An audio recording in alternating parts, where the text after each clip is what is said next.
శివ అంటే మంగళం, భద్రం, శోభనం, కళ్యాణం, క్షేమం అంతా మీకు మంగళప్రదమైనటువంటివి కటాక్షించగలిగినటువంటి శక్తి స్వరూపమునకు శివ అని పేరు.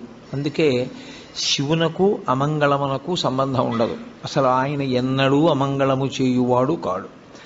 ఎప్పుడూ మంగళం చేసేవాడెవరో, ఎప్పుడూ భద్రాన్ని చేకూర్చేవాడెవరో, ఎవరి అనుగ్రహం చేత శుభ పరంపర మనకి కలుగుతుందో అటువంటి మహానుభావుణ్ణి శివ అని సంకేతిస్తాం.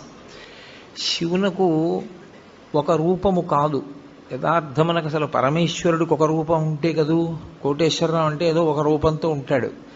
పరమేశ్వరుడికి అలా ఒక రూపం ఉండదు.